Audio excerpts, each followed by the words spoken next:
तो हम चिल्लाते, हम सनातनी है, हम ये है, हम वो है, लेकिन हमें अपने धर्म ग्रंथ का किसी का भी नॉलेज ही नहीं है। किसी चीज का आज की डेट में नॉलेज नहीं है। सिर्फ चिल्लाने से क्या होता है, और चिल्लाते और हिंसा करते, वायलेंस करते।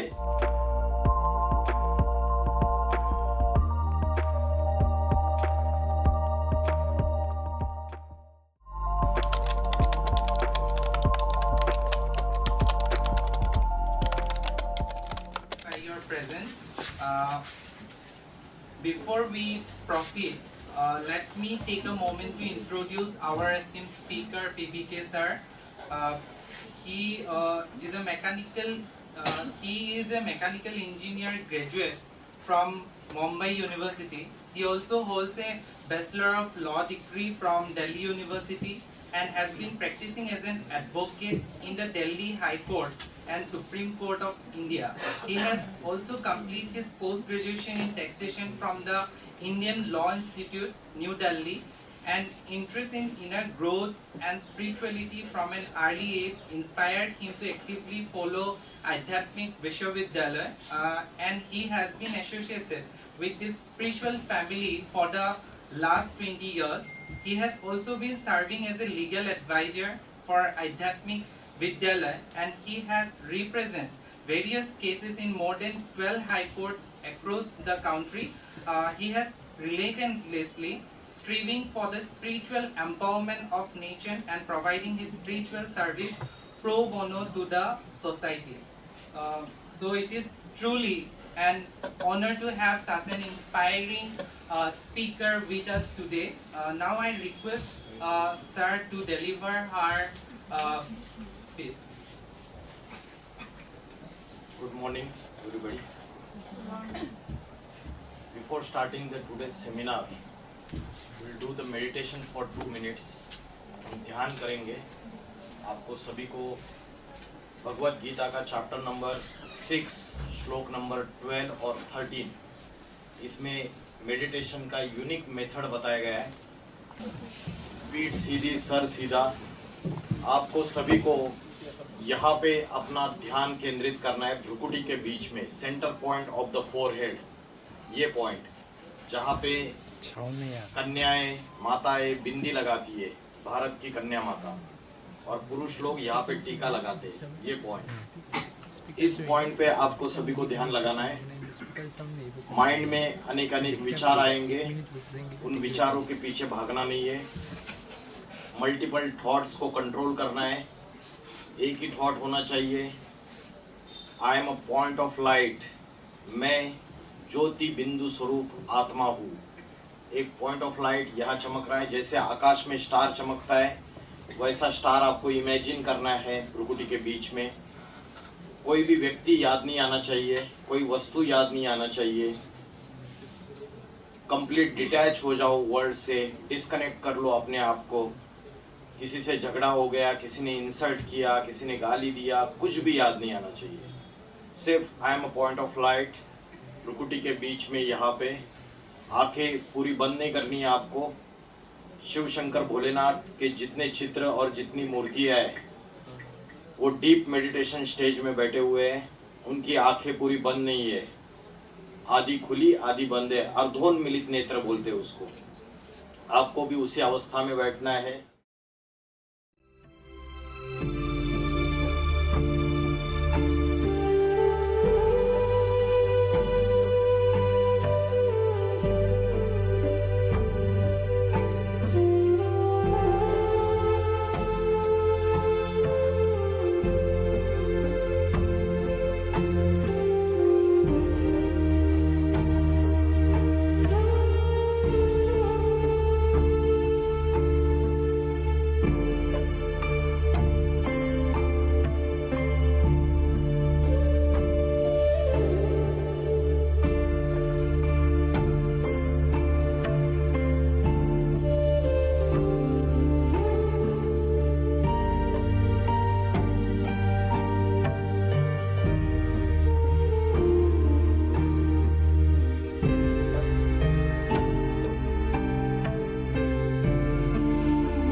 एक्सरसाइज करते हैं। योगासन प्राणायाम इज आल्सो फिजिकल एक्सरसाइज।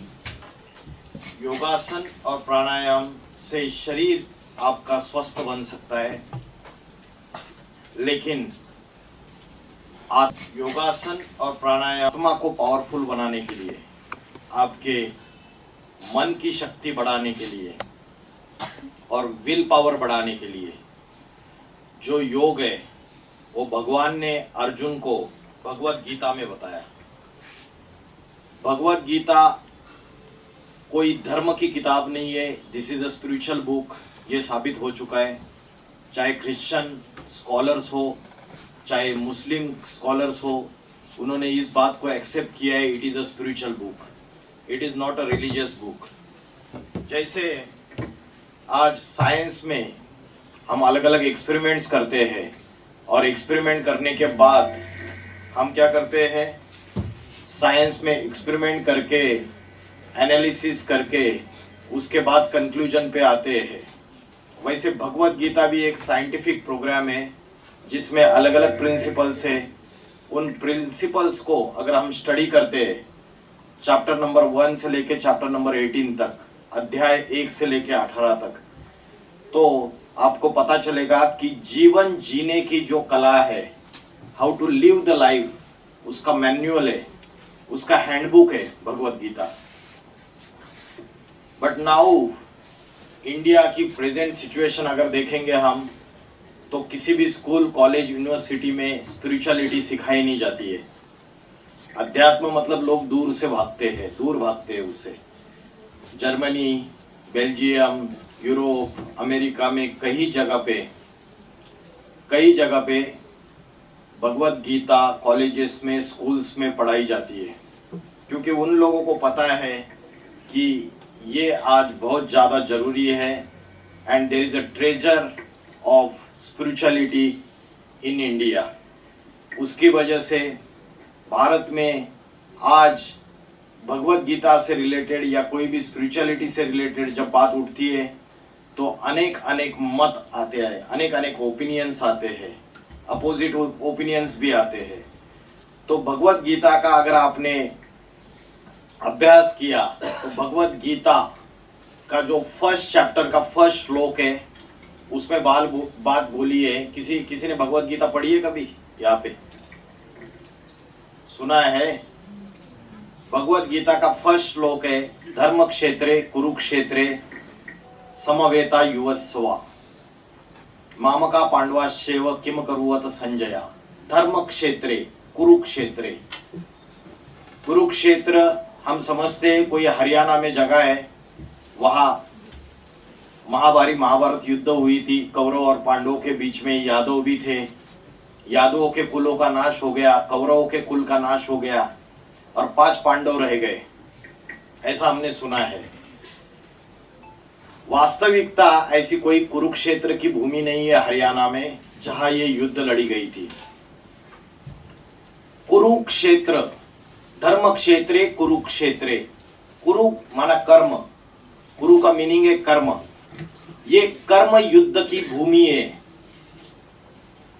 धर्म क्षेत्रे, धर्म क्षेत्रे मतलब आज दुनिया में अनेक धर्म है, हिंदू, मुस्लिम, क्रिश्चियन, बौद्धी, सन्यासी, सिख, आर्य समाजी, नास्तिक, अलग अलग धर्म है। इन अलग अलग धर्मों की अपनी अपनी मतें हैं, अपने अपने ओपिनियंस है और अपनी अपनी मान्यता है, अपनी अपनी उपासना पद्धति है। आप फिलोसॉफी के स्टूडेंट्स हो, फर्स्ट ईयर, सेकंड ईयर, कौन सी ईयर? Third year. अच्छा, तो अपनी अपनी उपासना पद्धति है सबकी। तो धर्म क्षेत्रे, ये धर्म युद्ध की भूमि नहीं बनी है क्या अभी प्रेजेंट टाइम्स में? आज आप सोशल मीडिया में जाओ, इंटरनेट खोलो, आपको झगड़े दिखाई देंगे। हिंदू अलग बोल रहे, मुस्लिम अलग बोल रहे, क्रिश्चियंस अलग बोल रहे। तो ये धर्म युद्ध की भूमि तैयार हो चुकी है। अभी का समय है कुरुक्षेत्र, कर्म युद्ध की भूमि। अर्जुन सिर्फ एक नहीं था, अर्जुन जो है वो अनेक अर्जुन थे। अर्जुन, हम सभी नंबरवार अर्जुन हैं। आप भी अर्जुन हो, आपके जो प्रोफेसर्स पढ़ाई पढ़ा रहे वो भी अर्जुन है, मैं भी अर्जुन हूं। अर्जुन का अर्थ है ज्ञान का अर्जन करने वाला। तो अर्जुन चैप्टर नंबर 1 में जब उसको पता चलता है कि मुझे लड़ाई लड़नी है और मेरे अपनों के साथ लड़ाई लड़नी है, तो वो डर जाता है, उसको अटैचमेंट रहती है भीष्माचार्य के प्रति, द्रोणाचार्य के प्रति, तो वो पीछे हट जाता है, गांडीव धनुष नीचे फेंक देता है और उसका confidence, self confidence completely lose हो जाता है। ऐसे ही हमारे लाइफ में भी कर्म युद्ध है। अलग अलग लाइफ के स्टेजेस में, स्टूडेंट लाइफ में अलग चैलेंजेस है, उसके बाद आप डिग्री लोगे, जॉब करोगे, वहां आप जिस इंस्टीट्यूशन में या कंपनी में या जहां भी जाकर नौकरी करोगे वहां आपको अलग चैलेंजेस आएंगे, वो भी कर्म युद्ध है। उसके बाद आप गृहस्थी बसाओगे, वहां भी आपको अलग चैलेंजेस है, सोसाइटी से चैलेंजेस है, आपके परिवार से चैलेंजेस है। तो ये जो सारी कर्म युद्ध की भूमि है और हम सभी नंबरवार अर्जुन है और हमारा सभी का कॉन्फिडेंस, सेल्फ कॉन्फिडेंस कहीं ना कहीं लूज होता है।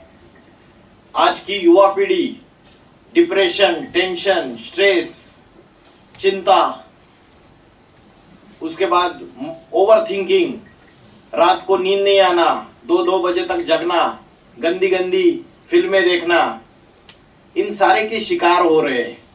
सुसाइडल थॉट्स, आत्महत्या के विचार आना, ये सारे प्रॉब्लम्स बढ़ते चले जा रहे हैं या कम हो रहे हैं सोसाइटी में? क्यों? आपके साइंस के पास सॉल्यूशन नहीं है इसका।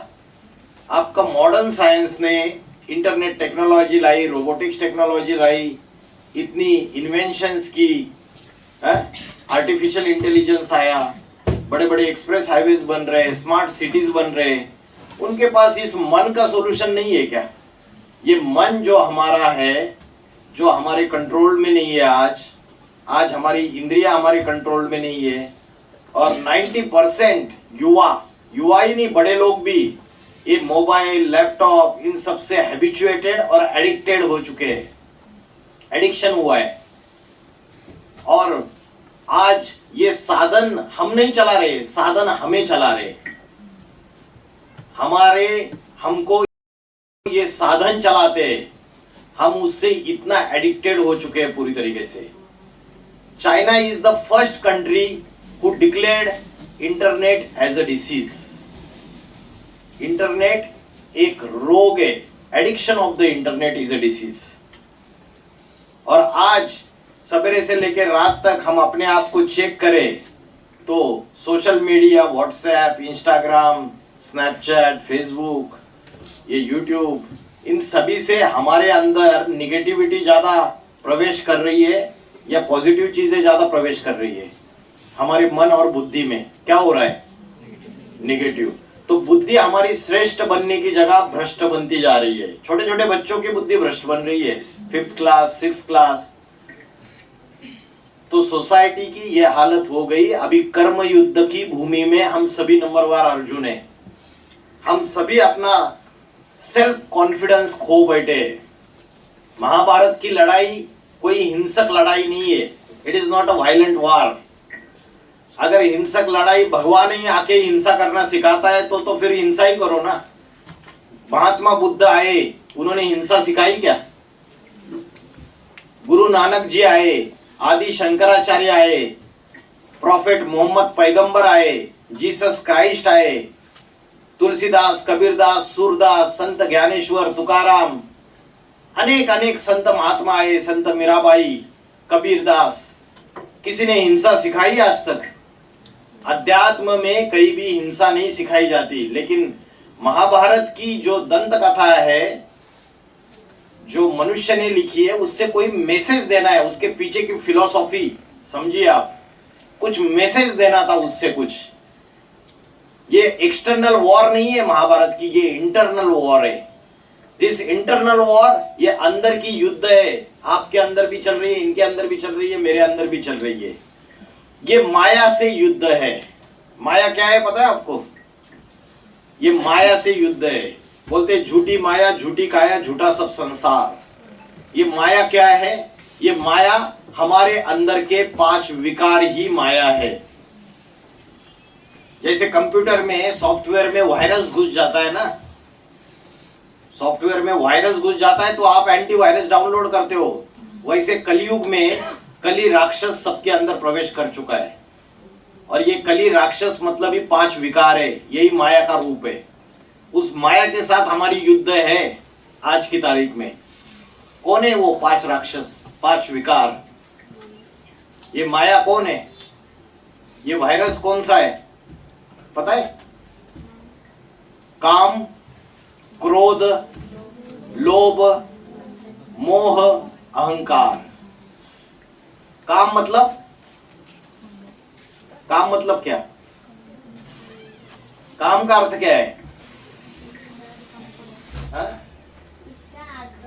इच्छा। करेक्ट, बैठिए। काम का अर्थ है इच्छा, कामना, Dzire. Which is the strongest desire among all the desires? कौन सी सबसे ज्यादा प्रबल इच्छा होती है जीवन में? मनुष्य के, प्राणियों के भी है? कौन सी इच्छा है? जो 5 राक्षसों का मुखिया है वो है लस्ट, विषय वासना, सेक्सुअल डिजायर। काम, क्रोध, एंगर, लोभ, लोभ मीन्स ग्रीड।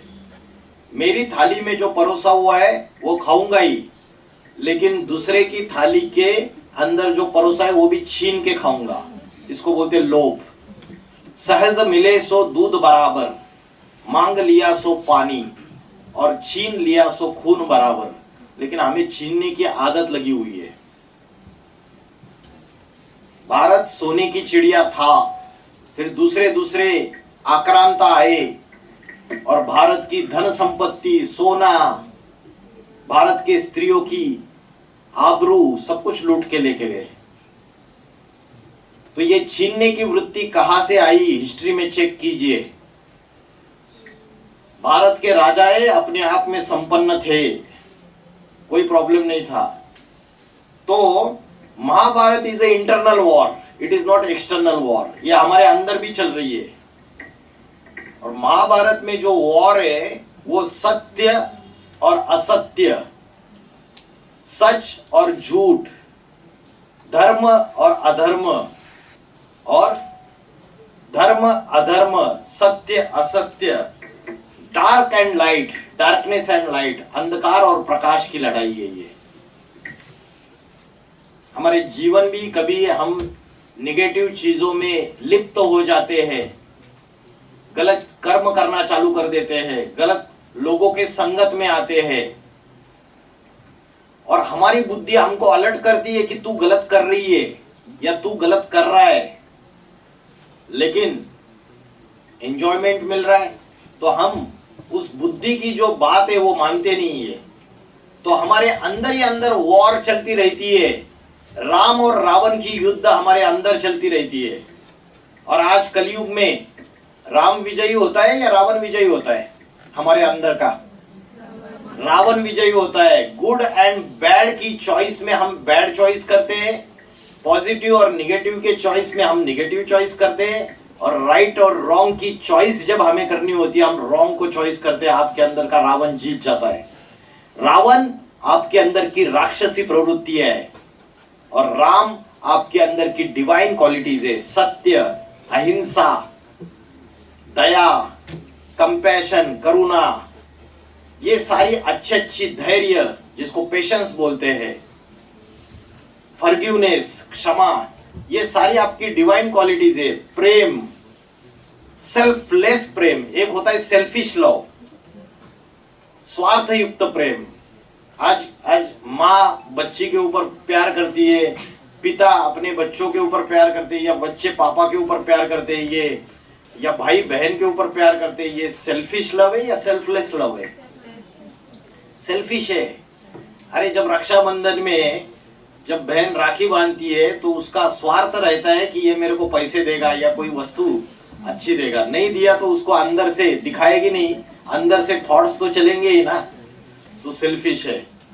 शादी होती है तो शादी में मायके से बहुत सारा दहेज, ऑर्नामेंट्स, उसके बाद पैसा, सब कुछ दिया जाता है।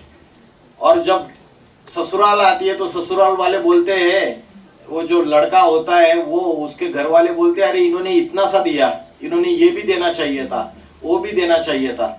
मतलब आपका ये मन का और आत्मा का प्रेम का बंधन नहीं है, ये स्वार्थ युक्त बंधन है, जिसमें वस्तुएं और जिसमें उपहार मिलेंगे तब हमारा प्रेम है, नहीं तो हमारा प्रेम नहीं है। तो आज का जो प्रेम है ये सेल्फिश लव है। तो राम और रावण की जो युद्ध है अच्छाई और बुराई की, ये हमारे अंदर चल रही है। और महाभारत की जो कर्म युद्ध और धर्म युद्ध की भूमि हमारे अंदर कुछ झांक कर अगर देखेंगे तो हमारे अंदर ये चल रही है। तो महाभारत में जितने कैरेक्टर्स है ये प्रतीकात्मक है, प्रतीकात्मक। अर्जुन, कृष्ण, कृष्ण का अर्थ है आकर्षण करने वाला। भगवत गीता ये एक ही ऐसा स्पिरिचुअल बुक है जिसमें लिखा है भगवान watch, the God himself has संग अ सॉन्ग। ये ज्ञान का गीत भगवान ने स्वयं गाया। अर्जुन जो है, अर्जुन को क्वेश्चन मार्क था कि मेरा मन बड़ा चंचल है, ये बड़ा हठी है, बड़ा बलवान है और जबरियन मेरी इंद्रियों को उत्तेजित करता है, इस चंचल मन को मैं कैसे एकाग्र करूं, यह अर्जुन का क्वेश्चन था भगवत गीता में। और भगवान ने उसको चैप्टर नंबर 2 से लेके चैप्टर नंबर 18 तक उसको सेल्फ कंट्रोल, उसको सेल्फ रियलाइजेशन, सेल्फ अवेयरनेस के टेक्निक्स बताए, आत्मा की नॉलेज दी, परमात्मा की नॉलेज दी, मन को कैसे कंट्रोल करना है इसकी बात बताई। इसमें कहीं भी आप भगवत गीता खोलिए, कहीं भी कोई हिंसक युद्ध की बात ही नहीं है, कोई चीज ही नहीं है, कोई नॉलेज नहीं है। तो हम चिल्लाते हम सनातनी है, हम ये है, हम वो है, लेकिन हमें अपने धर्म का, धर्म ग्रंथ का किसी का भी नॉलेज ही नहीं है। किसी चीज का आज की डेट में नॉलेज नहीं है। सिर्फ चिल्लाने से क्या होता है, और चिल्लाते हैं और हिंसा करते हैं, वायलेंस करते हैं। हिंदू मुस्लिम लड़ाई झगड़े, क्रिश्चियंस लड़ाई झगड़े बढ़ते चले जा रहे हैं धर्मों में। जो लड़ाई झगड़ा कर रहे हैं उनको धर्म का ज्ञान ही नहीं है, उनको सच्चाई पता ही नहीं है, उनका तो यूज किया जा रहा है आज के पॉलिटिशियंस के द्वारा बोलो, या तो आज के जो ऐसे लोग हैं जो जगत के बैरी बने, दुश्मन बन के बैठे हुए, वो मिसयूज कर रहे हैं तुम्हारी बुद्धि का। अध्यात्म जो है, अध्यात्म का असली अर्थ ही हमको पता नहीं है। अध्यात्म का अर्थ है 2 शब्दों से बना है, अधि प्लस आत्मा। अधि मीन्स इनसाइड, आत्मा के अंदर का जो ज्ञान है उसे अध्यात्म कहते हैं। जैसे फिजिक्स आपको पता है, फिजिक्स इज द पदार्थ विज्ञान, वैसे एक और एक ब्रांच होती है साइंस की, उसको बोलते हैं मेटाफिजिक्स। मेटाफिजिक्स क्या है? मेटाफिजिक्स से it is the study of the ultimate reality, internal reality, आत्मा और परमात्मा की नॉलेज, ये मेटाफिजिक्स है, सूक्ष्म ज्ञान है ये। जैसे स्विच ऑन कर दिया तो ये लाइट चल रहा है, तो आपने इलेक्ट्रिक करंट जो वायर में से फ्लो हो रहा है उसको देखा है क्या आंखों से? नहीं देखा, लेकिन आप उसको एक्सेप्ट करते हो, मानते हो, एक्सपेरिमेंट्स के आधार से उसका एग्जिस्टेंस आप एक्सेप्ट करते हो, एक्सपीरियंस के आधार से भी आप एक्सेप्ट करते हो। इन द सिमिलर मैनर आत्मा इन आंखों से दिखती नहीं है, लेकिन आत्मा का भी अनुभव किया जा सकता है। Practice makes man perfect. बार बार अगर आप आत्मा के तरफ ध्यान लगाएंगे, अपने चंचल मन को भ्रुकुटी के बीच में एकाग्र करेंगे, तो आप रियलाइज करेंगे कि यहाँ there is a tremendous source of power. शांति का सागर यहाँ पे बह रहा है, प्रेम का सागर बह रहा है, यहाँ पावरफुल कोई चीज है, और जिससे ये सारा बॉडी कंट्रोल हो रहा है। ब्रेन तो फिजिकल ऑर्गन है, लेकिन ब्रेन या शरीर के सारे अंगों को चलाने वाली जो शक्ति है वो क्या है? शरीर के सारे अंगों को चलाने वाली शक्ति को क्या कहेंगे? क्या कहेंगे? समझ में नहीं आ रहा है किसी को कुछ भी। शरीर को चलाने वाली शक्ति क्या है? माइंड, सोल, आत्मा। और आत्मा कैसे है? शास्त्रों में बोला है मनरेव आत्मा, मन बुद्धि ही आत्मा है। आत्मा की 3 शक्तियां है, मन, बुद्धि और संस्कार। मन है सोचने की शक्ति, बुद्धि है निर्णय करने की शक्ति, और संस्कार है आपके हैबिट्स, जो इंप्रेशन आपके माइंड पे पड़ते हैं। आप अगर गंदा काम करते हो, किसी को चोरी करने की आदत है, कोई छोटी चोरी करेगा फिर बड़ी चोरी करेगा, धीरे धीरे बढ़ती जाएगी, तो वो जो इंप्रेशन माइंड के ऊपर जो हैबिट बन चुका है वो संस्कार है। ये आत्मा की 3 शक्तियां है, मन, बुद्धि और संस्कार। व्यक्ति ने मर गया, उसके बाद उसकी चोरी करने की आदत खत्म हो जाएगी क्या मरने के बाद? है? नहीं खत्म होगी। क्यों? क्योंकि भगवत गीता से आत्मा कभी मरती नहीं है। जैसे आपके मोबाइल के सिम कार्ड में अगर इंटरनल मेमोरी जो है या फोन में जो इंटरनल स्टोरेज है उसमें कोई चीज आपने सेव करके रखी है फाइल, तो सिम के अंदर सिम चेंज कर दिया, दूसरा हैंडसेट बदला, तो सिम के अंदर जो मेमोरी है या मेमोरी कार्ड में जो मेमोरी है वो जाएगी साथ में। इन द सिमिलर मैनर जो सोल है, सोल उसका स्टोरेज स्पेस है मन, बुद्धि और संस्कार। आप जो भी कर्म करते हैं अच्छे या बुरे, इसमें स्टोर होते रहते हैं आपके मन, बुद्धि और संस्कार में। उसका प्रिंट कहीं ना कहीं आपके अंदर ही है।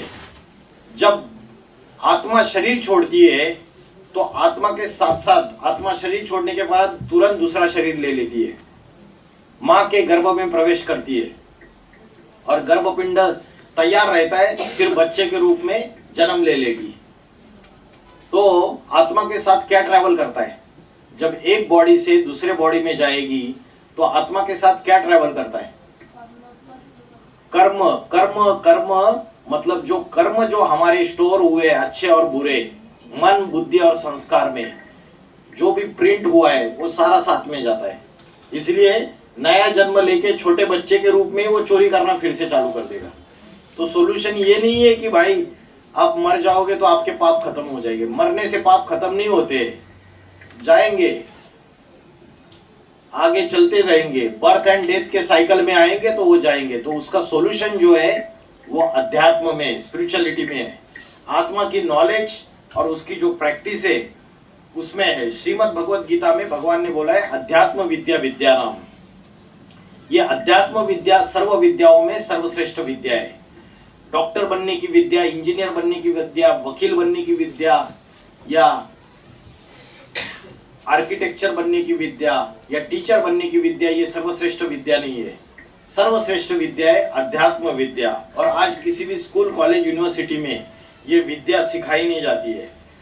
तो हमने जो देखा कि आज जो युवा पीढ़ी की जो हालत हो रही है, जो प्रॉब्लम सब लोग फेस कर रहे हैं और जो निगेटिविटी उनके माइंड में जा रही है, उसका मूल कारण हमको पता चला सोशल मीडिया से हमारी इमोशनल हेल्थ के ऊपर भी इफेक्ट हो रहा है।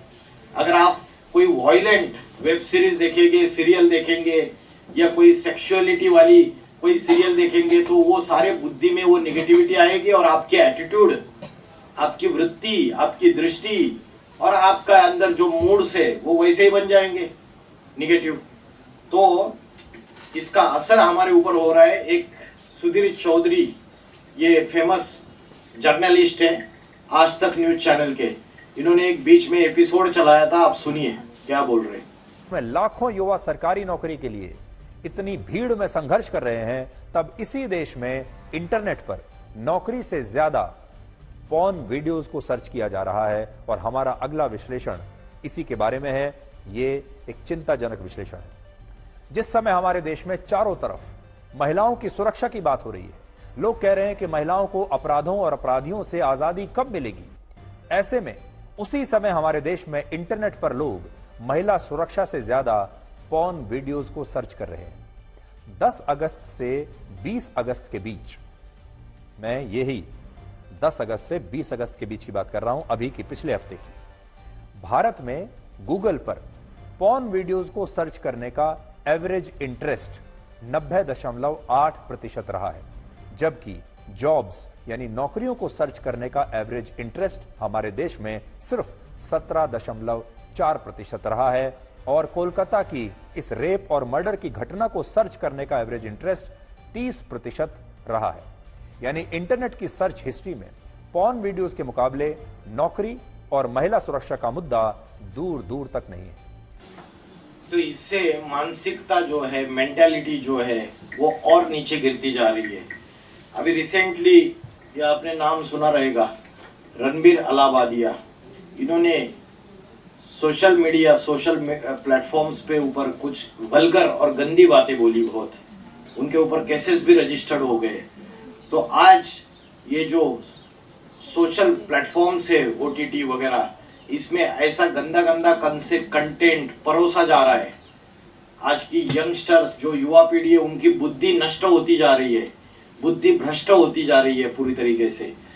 तो हमें बुद्धि जो है वो डिसीजन मेकिंग पावर है, और डिसीजन मेकिंग पावर हमारे पास चॉइस है कि क्या सही है या क्या गलत है, और क्या खाना चाहिए या क्या नहीं खाना चाहिए। आपके थाली में अगर चीजें परोसी और कोई ऐसी चीज गलत परोसी तो आप डिसीजन लेते हो कि ये नहीं खाना है, साइड में कर देते हो आप, और जो अच्छी चीज है वो खाते हो आप। इन द सिमिलर मैनर आज ये सोशल मीडिया पे जो कंटेंट परोसे जा रहे हैं, उससे हमारी बुद्धि भ्रष्ट हो रही है। दूसरा एक मेजर प्रॉब्लम जो आज की युवा पीढ़ी में है वो है ड्रग्स। बड़े बड़े सिटीज में आज की युवा पीढ़ी, पंजाब तो पूरा बर्बाद हो चुका है नशा से। तो नशा मुक्ति का एक लेक्चर हो रहा था हरियाणा के यूनिवर्सिटीज में। 4 से 5 यूनिवर्सिटी के बच्चे इकट्ठा एक बड़े ऑडिटोरियम में जमा हो गए थे। उस समय ये लड़का क्या कहता है, स्टूडेंट देखिए। सर, हमने इतना बड़ा ये कार्यक्रम देखा नशा मुक्ति अभियान का, और यूनिवर्सिटी नशे का सबसे बड़ा एपिसेंटर है। सर, आज हम 5 यूनिवर्सिटी के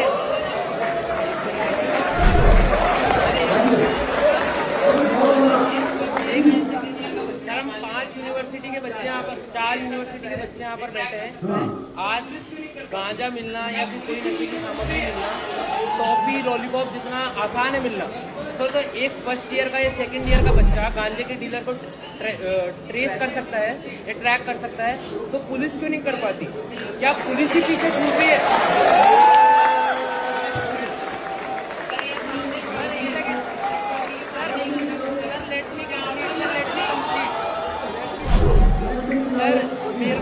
मेरा जो मानना है, क्योंकि मैं भी सोसाइटी में रहता हूँ, यूनिवर्सिटी का स्टूडेंट हूँ सर, यहाँ सामने चौकी है और चौकी के सामने ही गांजा मिलता है, तो क्या आपको नहीं लगता?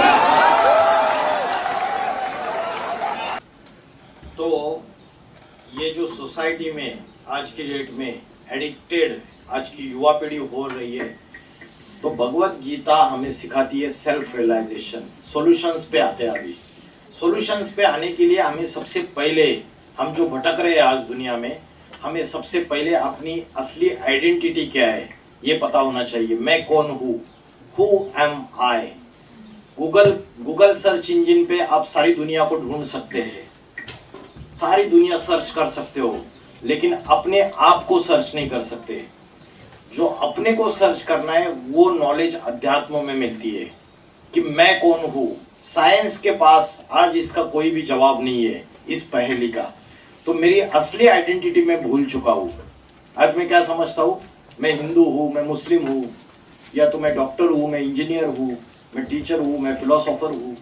यही मेरी आइडेंटिटी बता रहा हूँ। मैं बंगाली हूँ, मैं आसामीज हूँ, मैं बिहारी हूँ, ये आइडेंटिटी बताता हूँ मैं। ये मेरी असली आइडेंटिटी नहीं है। मेरी असली आइडेंटिटी जो मैं परसीव कर रहा हूँ, जो मैं समझ रहा हूँ, इससे अलग है। वो मैं भूलने के कारण आज मेरे परमानेंट पीस एंड हैप्पीनेस, सुख और शांति, उसका अनुभव नहीं कर पा रहा हूँ। डिग्री ली कॉलेज से, बड़ा इंजीनियर बना, बड़ा पैकेज मिला, फॉरेन में गया, तो भी उसके लाइफ में सुख और शांति नहीं है। देखा ना, वो IIT बाबा अभी वायरल हो रहा है। तो उसने IIT किया बॉम्बे से, और उसके बाद उसने फिर जॉब भी किया बड़ी कंपनी में। उसके बावजूद उसके लाइफ में सेटिस्फैक्शन नहीं है, कंटेनमेंट नहीं है। तो कोई अलग चीज है रियलिटी जो समझना, जो हमारे जीवन में हम कर नहीं पाते, उसे अध्यात्म कहते हैं। महादेव जो है, शिव शंकर भोलेनाथ, हनुमान जी को क्वेश्चन पूछते हैं कि तुम कौन हो? कौन हो तुम? हनुमान। तुम्हारा नाम नहीं पूछा, तुम कौन हो? अंजनी सुत, केसरी नंदन, पवन पुत्र। तुम्हारा वंश नहीं पूछा, तुम कौन? वानर। तुम्हारी जाति नहीं पूछी हनुमान, तुम कौन हो?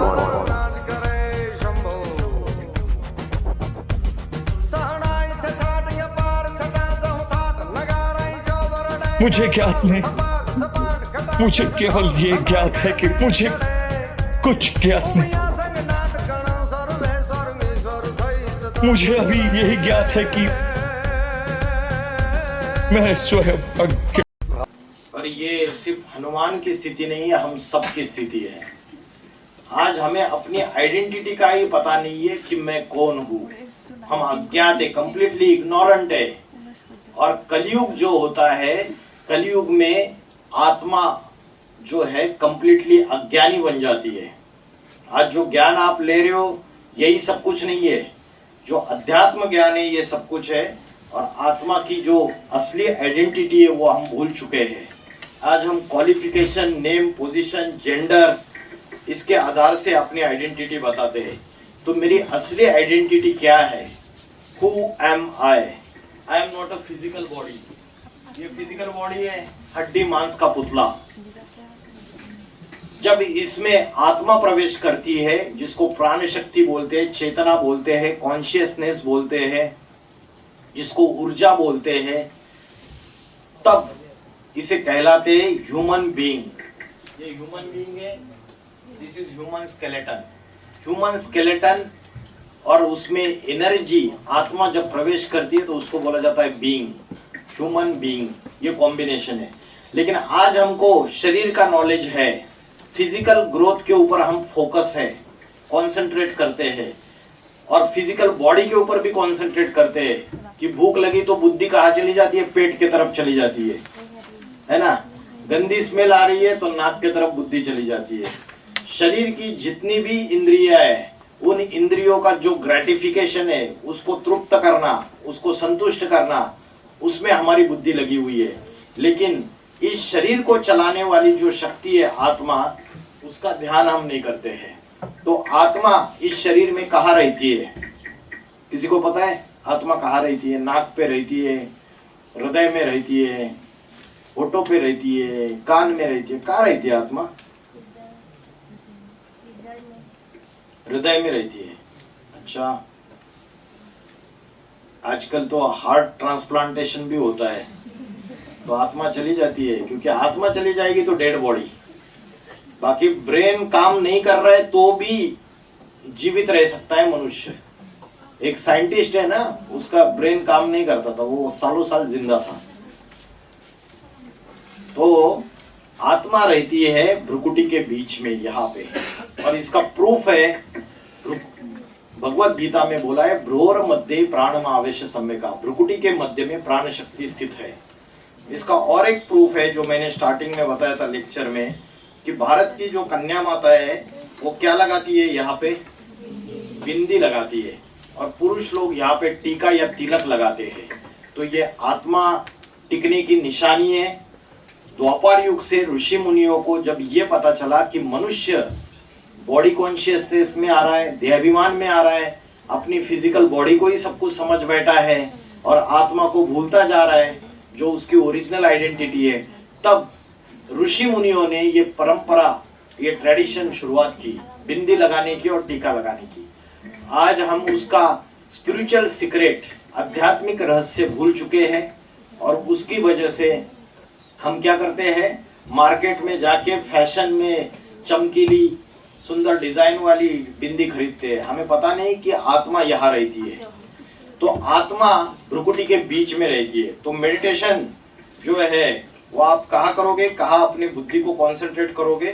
तो भ्रुकुटी के बीच में यहाँ पे कॉन्सेंट्रेट करेंगे। अभी मुझे बताइए, जो भी निगेटिविटी, कचरा, गार्बेज हमारे मन और बुद्धि में जमा हो रहा है रोज के रोज, जैसे गांधी जी के 3 बंदर है, गांधी जी के 3 बंदर कौन से है?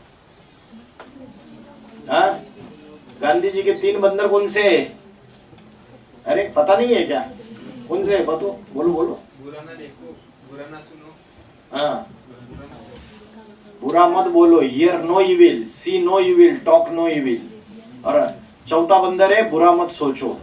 ये चारों बंदर हम वायलेट करते रहते हैं। बुरा देखते हैं रोज, बुरा सुनते हैं और बुरा कहते भी है, गालियां देते हैं दूसरों को, दूसरों के प्रति ईर्ष्या द्वेष करते हैं और बुरा देखते भी है, बुरा सुनते हैं, बुरा कहते हैं, बुरा सोचते भी है। तो ये जो रोज निगेटिविटी का कचरा हमारे अंदर जमा हो रहा है, उसके लिए हमें इस निगेटिविटी के कचरे को निकालने के लिए हमें क्या करना पड़ेगा?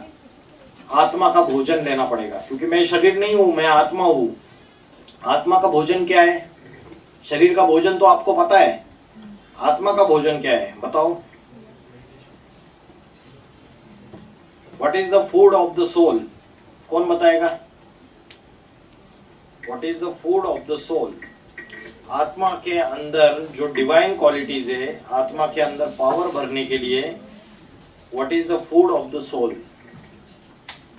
कौन सा भोजन लेना चाहिए? शरीर की शक्ति, स्ट्रेंथ और शरीर को हेल्दी बनाना है तो आप अच्छा अच्छा न्यूट्रिशन वाला फूड खाते हो, प्रोटीन, न्यूट्रिएंट्स। आप ड्राई फ्रूट्स खाओगे, एक्सरसाइज करोगे, जिम जाओगे, ब्यूटी पार्लर जाएगी लड़कियां सुंदर दिखने के लिए। तो आत्मा का भोजन क्या है? ये तो शरीर का भोजन हो गया। आत्मा अलग है, शरीर अलग है। बिना आत्मा के शरीर कोई काम नहीं कर सकता, बिना शरीर के आत्मा कुछ काम नहीं करती। जैसे हस्बैंड वाइफ होते हैं ना, वैसे इन दोनों की प्रवृत्ति है, आत्मा और शरीर। तो आप एक को महत्व नहीं दोगे तो कैसे चलेगा? बैलेंस होना चाहिए आपके लाइफ में। शरीर को भी महत्व देना है तो आत्मा को भी महत्व देना है। तो आत्मा का भोजन क्या है? बोलो जल्दी। मेडिटेशन, बरोबर।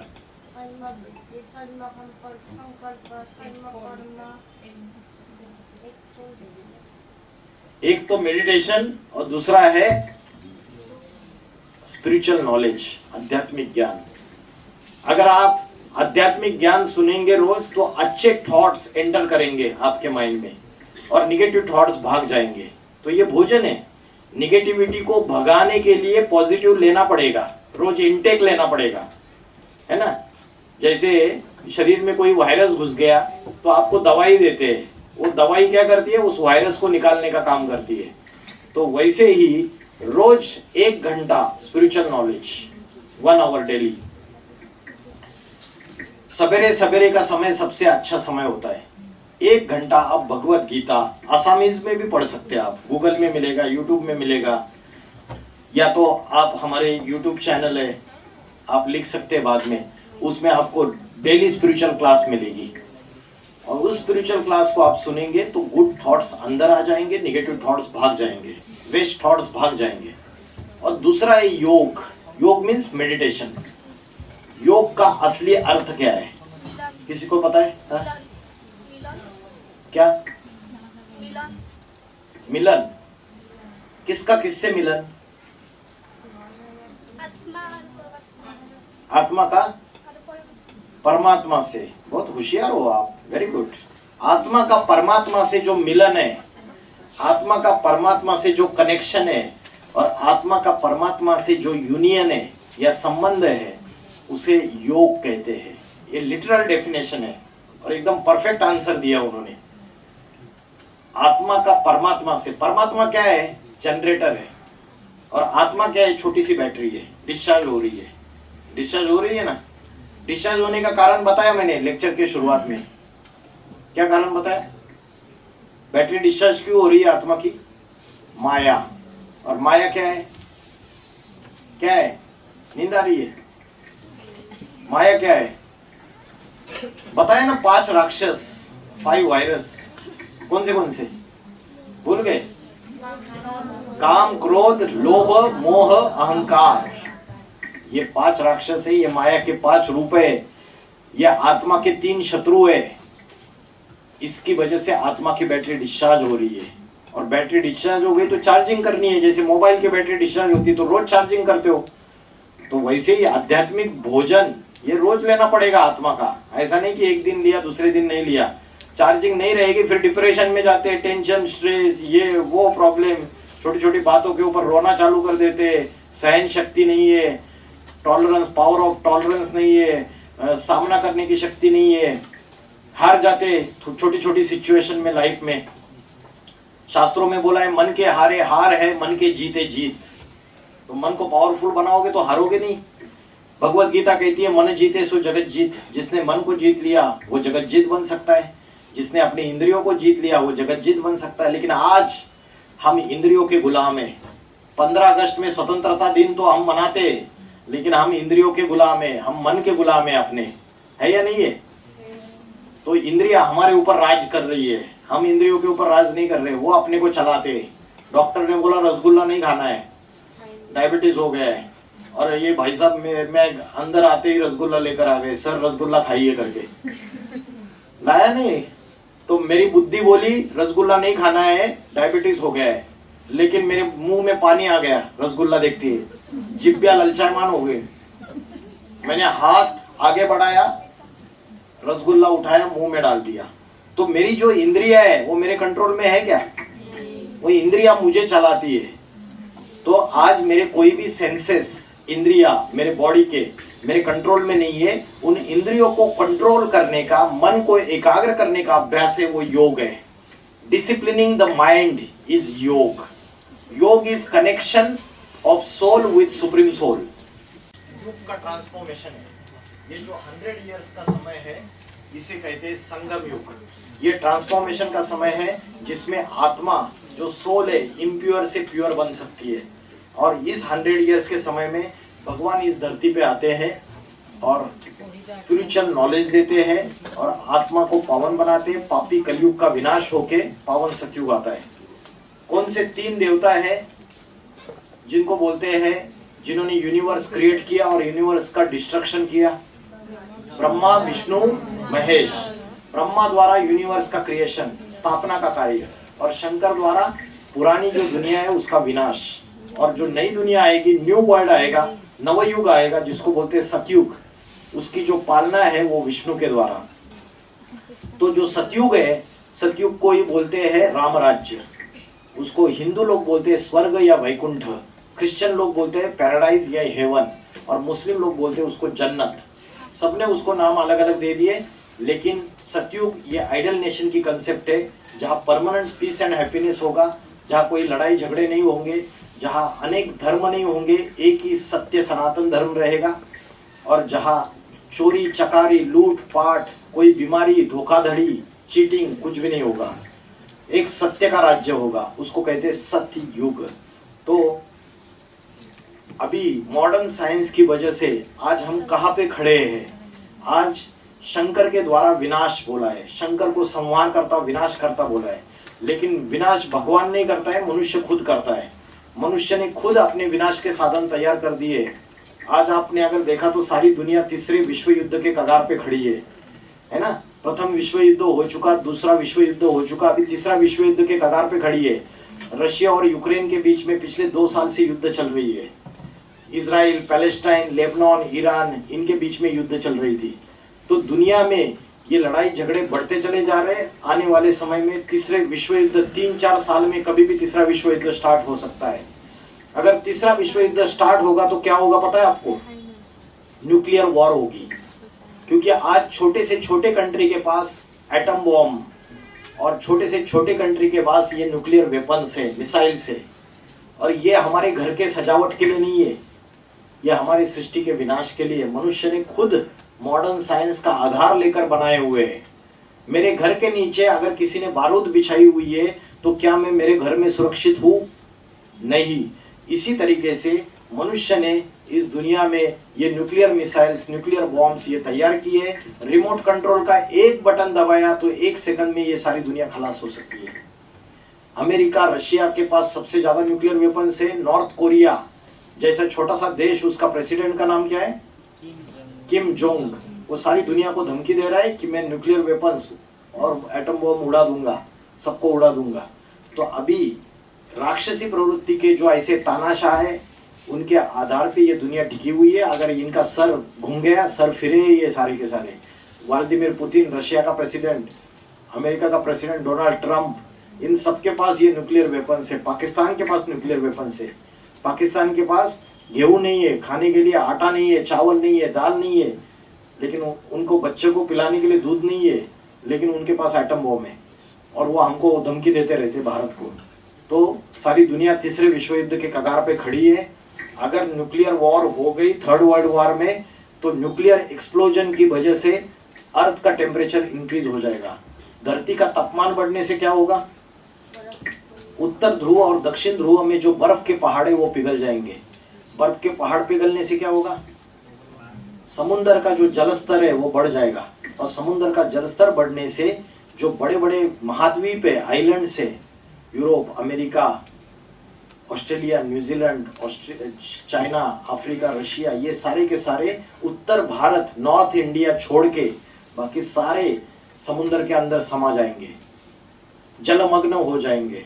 जो हिमालय से कवर्ड जो उत्तर भारत की धरती है वही बचेगा बस।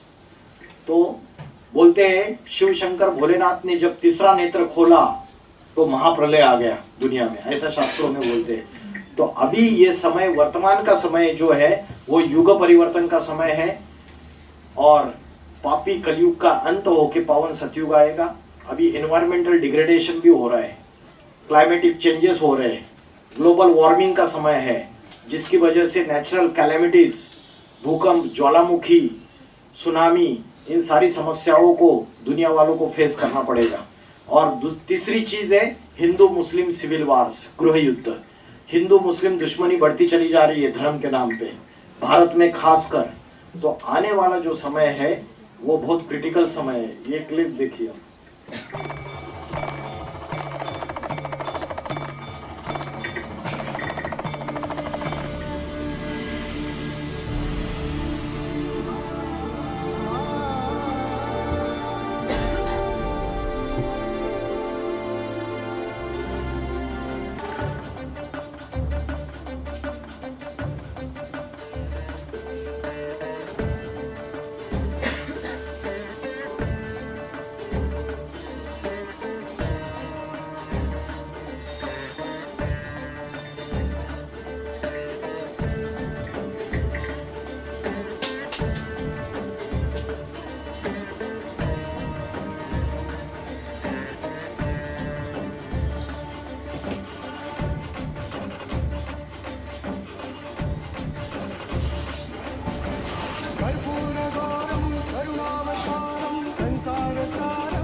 तो आज जितने भी प्रयास किए जा रहे हैं वर्ल्ड में पीस स्थापन करने के, शांति स्थापन करने के, वो सारे के सारे प्रयास फेल है। आज बड़े बड़े वर्ल्ड पीस कॉन्फ्रेंस करते हैं, शांति अहिंसा सम्मेलन करते हैं, लेकिन शांति दुनिया में स्थापन नहीं हो पा रही है। नोबेल पीस प्राइज देते हैं, उसके बावजूद शांति स्थापन नहीं कर पा रहे। यूनाइटेड नेशंस ऑर्गेनाइजेशन जो संस्था है वो भी फेल है आज के डेट में। पिछले 2 साल से ये लोग रशिया और यूक्रेन के बीच की वार नहीं रोक पाए। इंटरनेशनल कोर्ट ऑफ जस्टिस उन्होंने ऑर्डर दे दिया स्टेटस को, उसके बावजूद इनके बीच की युद्ध रुकी नहीं है आज तक।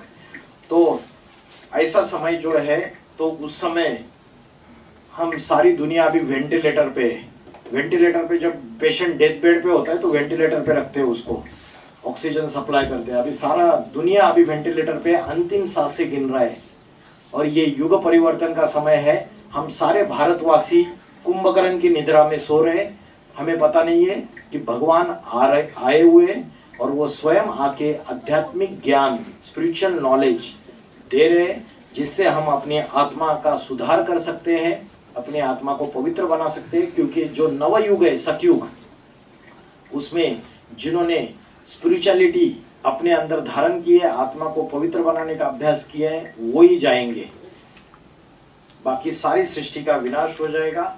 तो बड़े बड़े जो भविष्यकार है, भविष्यवेत्ता, नॉस्ट्राडेमस एक विदेशी भविष्यकार है, उसने भविष्यवाणियां बहुत फेमस है उसकी, Kiro, kit, Anderson, joule burn, उसके बाद गोपीनाथ शास्त्री भारत में, कल की पुराण और भविष्य मालिका, इन्होंने जो भविष्यवाणियां की है उसमें एक कॉमन भविष्यवाणी है कि 21st सेंचुरी में उत्तर भारत से एक महापुरुष का अवतार होगा, वो योगियों का योगी होगा और वो आत्मा और परमात्मा के ऐसे रहस्य खोलेगा, वो ऐसी स्पिरिचुअल नॉलेज इस सारे विश्व में देगा कि बड़े बड़े इंटेलेक्चुअल्स उस नॉलेज को सुन के उसके सामने झुक जाएंगे और वो ऐसी आध्यात्मिक क्रांति लाएगा, भारत में आध्यात्मिक संगठन स्थापन करेगा कि आगे चल के भारत विश्वगुरु बनेगा। आने वाले 10-15 सालों की बात कर रहा हूं मैं, ज्यादा दूर की नहीं। एक जाति, एक धर्म, एक भाषा, एक राज्य स्थापन करेगा, तभी शांति आएगी। अभी अनेक धर्म है इसलिए झगड़े हैं। एक जाति, एक धर्म, एक भाषा, एक राज्य, वसुधैव कुटुंबकम, वर्ल्ड इज वन फैमिली, ऐसा परिवार स्थापन करेगा। इविल, दुष्टों का विनाश हो जाएगा और सत्य स्थापन हो जाएगा। तो ये समय आने वाला है और अभी आध्यात्मिकता आप अपने लाइफ में उतारिए।